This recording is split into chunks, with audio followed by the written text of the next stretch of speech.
how to cope with pressure in a positive and sustainable way. Hi guys, it's Alex here. So today I want to talk about pressure. So being a leader by default, any senior role, means that there's a certain amount of pressure that comes already baked in. That's just life.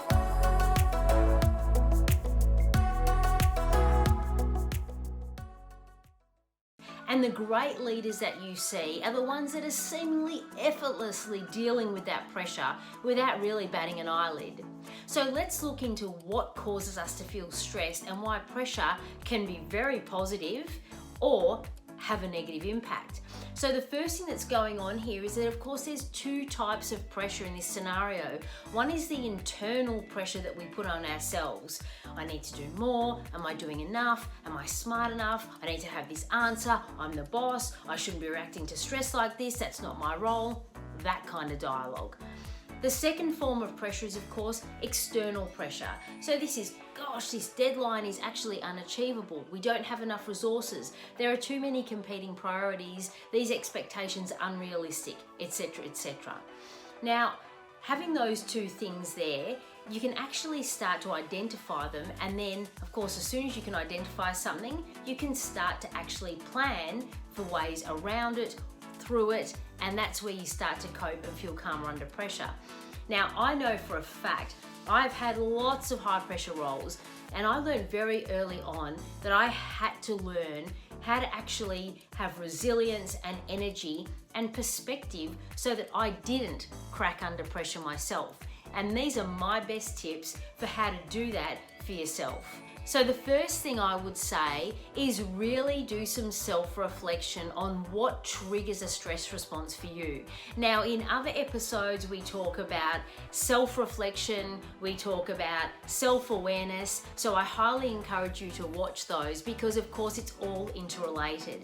When you start to understand what triggers a stress response for you, now it may be that you feel unprepared or out of control or something else is going on, then you can start to plan for ways around it and to actually deal with it. Number two, I want you to now identify what are those internal pressure points and the external pressure points that I talked about earlier. Make a list of each. The minute you identify them, they become less overwhelming, and again, you can start to put a plan in place to deal with those in a more positive way. The third thing is be organized. So now you're starting to identify what's triggering you, how you respond to things, are they internal, are they external? Now start to get yourself in a space where you feel organized and prepared. That is one of the biggest causes of pressure that I certainly found in my career, is if I didn't feel organized or in control, that really made me feel stressed. Now I want you to enlist your team. So another great episode to watch here is what's your zone of genius, and actually how to delegate. Those two episodes are really relevant here because you need to go back to your role as a leader, not to do everything, and enlist your team in breaking down the barriers and the stress points.